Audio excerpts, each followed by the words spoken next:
नमस्कार, स्वागत है आप सभी का खबरगढ़ के आज दिनांक 24 अगस्त 2020 के अंक के साथ, जहां आप जानेंगे आज देश भर की सारी बड़ी खबरें। मेरा नाम है गौरव राय। तो पहले जान लेते हैं आज दिन की बड़ी सुर्खियां जो चर्चा बटोर रही है। देश के कई हिस्सों में बाढ़ और भारी बारिश। कोविड-19 भारत में रिकवरी दर 75.27%। अमेरिका में रक्त प्लाज्मा थेरेपी को मंजूरी। अमेरिका में कैलिफोर्निया के जंगल में लगी भीषण आग के लिए राष्ट्रपति डोनाल्ड ट्रंप ने एक आपदा घोषणा को मंजूरी दी है। राज्य के गवर्नर ने एक बयान में कहा है कि यह घोषणा इस संकट के समय में आग से प्रभावित काउंटी के लोगों के आवास और अन्य सामाजिक सेवाएं मुहैया कराने में मदद करेगी। छत्तीसगढ़ और पुडुचेरी में अंतर राज्य परिवहन के लिए ई पास की व्यवस्था समाप्त। अब खबरें राज्यों से। उत्तर प्रदेश के मुख्यमंत्री योगी आदित्यनाथ ने रायबरेली जिले की तहसील सालोनी में रविवार को बिजली गिरने से मारे गए 3 लोगों के निकटतम परिजनों को 4-4 लाख रुपए की अनुग्रह राशि देने की घोषणा की है। राष्ट्रीय मानवाधिकार आयोग ने आगरा में भूख और बीमारी के कारण 5 वर्षीय लड़की की मौत की सूचना पर उत्तर प्रदेश सरकार को नोटिस जारी किया है। मीडिया रिपोर्ट का संज्ञान लेते हुए इस संबंध में राज्य के मुख्य सचिव को एक नोटिस जारी कर 4 सप्ताह के भीतर विस्तृत रिपोर्ट देने को कहा है।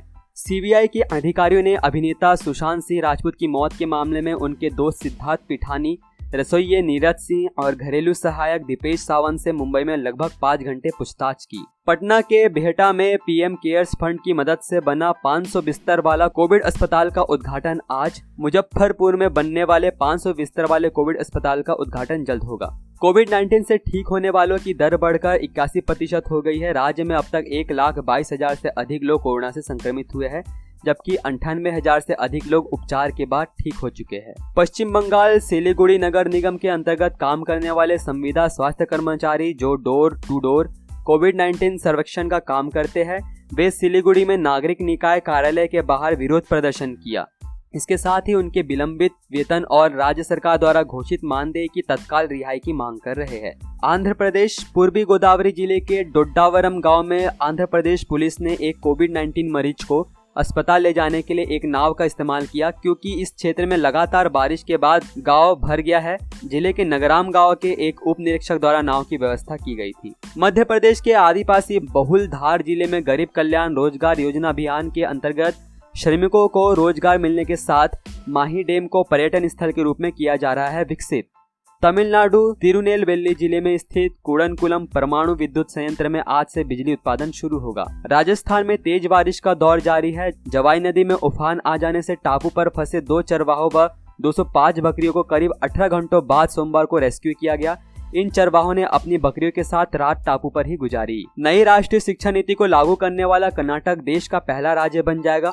सोमवार को उप मुख्यमंत्री डॉक्टर CN अश्वत्थ नारायण ने कहा, राज्य सरकार प्रशासनिक सुधारों और राष्ट्रीय शिक्षा नीति को लागू करने के लिए आवश्यक कानूनों में संशोधन लाने की पूरी तैयारी कर रही है। गुजरात अहमदाबाद नगर निगम ने शहर के निजी अस्पतालों को कोविड-19 आरोग्य केंद्र की सूची से धीरे धीरे हटाने का फैसला किया है। यह फैसला कोरोना संक्रमण और उससे हो रही मौतों में कमी को देखते हुए किया गया है। शहर में सबसे पहले कोरोना पॉजिटिव मामले 35% तक थे, जो अब घटकर 2.5% रह गए हैं। ओडिशा सड़क परिवहन और राजमार्ग मंत्रालय ने सोमवार को मोटर वाहन अधिनियम 1988 और केंद्रीय मोटर वाहन नियम 1989 के तहत आवश्यक दस्तावेजों जैसे फिटनेस, लाइसेंस और पंजीकरण की वैधता बढ़ा दी। इन दस्तावेजों की वैधता 31 दिसंबर 2020 तक बढ़ा दी गई है। केरल विधानसभा ने सोमवार को सर्वसम्मति से एक प्रस्ताव पारित किया और यहां स्थित अंतर्राष्ट्रीय हवाई अड्डे को अडानी इंटरप्राइजेज लिमिटेड को पट्टे पर देने के केंद्रीय मंत्रिमंडल के फैसले को वापस लेने की मांग की है। असम में गुवाहाटी से उत्तरी गुवाहाटी के बीच ब्रह्मपुत्र नदी पर तैयार बहुप्रतीक्षित रोपवे सेवा आज से आम जनता के लिए शुरू हो जाएगी। ब्रह्मपुत्र नदी के दक्षिणी छोर से उत्तरी किनारे तक 2 किलोमीटर लंबी दूरी तय करने वाली यह रोपवे सेवा नदी पर बनी देश की सबसे लंबी रोपवे सेवा है। छत्तीसगढ़ में प्रदेश के अंदर या उससे बाहर जाने के लिए अब ई पास अनिवार्य नहीं होगा। राज्य सरकार ने इस संबंध में एक आदेश जारी कर ई पास व्यवस्था को समाप्त कर दिया है। आदेश के अनुसार राज्य में बाहर से आने वाले व्यक्तियों को 14 दिन के क्वारंटाइन में रहना जरूरी होगा। हरियाणा सिख गुरुद्वारा प्रबंधक समिति के अध्यक्ष बलजीत सिंह दादूवाल सोमवार को बठिंडा के तलवंडी साबो स्थित तख्त श्री दमदमा साहिब पर नतमस्तक हुए। उन्होंने आज यहां के जत्थेदार पद की जिम्मेदारी से इस्तीफा दे दिया है। उन्होंने इस्तीफा देते वक्त सरवत खालसा से विनती की है कि उनकी जगह किसी और को जत्थेदारी दे दी जाए। दिल्ली केंद्रीय मंत्री रामविलास पासवान दिल्ली के फोर्टिस एस्कॉर्ट अस्पताल में भर्ती कराया गया है। उन्हें पहले से ही दिल की बीमारी है, जिसके चलते उन्हें अस्पताल में भर्ती कराना पड़ा है। राहत की बात यह है कि उनके कोरोना टेस्ट की कोई बात सामने नहीं आई है। बता दें कि केंद्र के 6 मंत्री अब तक कोरोना से संक्रमित हो चुके हैं, जिसमें गृह मंत्री अमित शाह भी शामिल है। जम्मू और कश्मीर एड्स कंट्रोल सोसाइटी ने धर्मगुरुओं को कोविड-19 के प्रसार में उनकी भूमिका के बारे में जागरूक करने के लिए औपचारिक रूप से एक सूचना तथा शिक्षा संचार IEC अभियान शुरू किया है। ये धर्मगुरु लोगों को सरकार द्वारा जारी किए गए मानक संचालन प्रक्रिया और दिशा निर्देशों का सख्ती से पालन करने के लिए प्रेरित करेंगे। हिमाचल प्रदेश सामरिक और पर्यटन की दृष्टि से महत्वपूर्ण भानुपल्ली बिलासपुर लेह रेल लाइन का तुर्की के विशेषज्ञ जियोलॉजिकल मैपिंग सर्वे करेंगे। उत्तर रेलवे का दावा है कि दिसंबर 2021 में रक्षा मंत्रालय को रेल ट्रैक की DPR सौंप दी जाएगी। मौसम ने साथ दिया तो 15 अगस्त को शुरू होगा। रडार सर्वे 1 माह में पूरा हो जाएगा। पड़ोसी देश चीन की सीमा तक पहुंचने के लिए लेह तक 475 किलोमीटर लंबे मार्ग का 52% ट्रैक यानी 242 किलोमीटर मार्ग टनलों से ही गुजारेगा।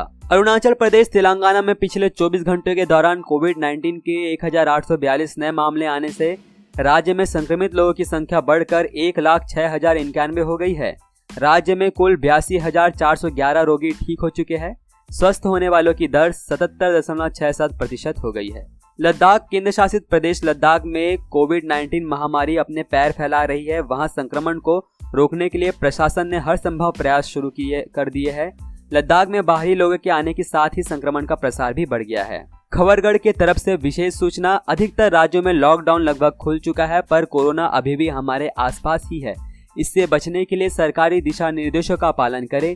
अगर आपको सर्दी जुकाम गले में दर्द की परेशानी हो तो राजकीय हेल्पलाइन नंबर 104 पर डॉक्टर से निःशुल्क परामर्श ले व अपनी आंख, नाक और मुंह को छूने से पहले अपने हाथों को धो ले। सावधान रहे, सुरक्षित रहे, बदलकर अपना व्यवहार करे कोरोना पर वार।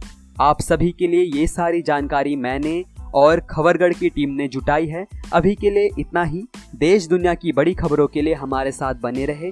जय हिंद, जय भारत।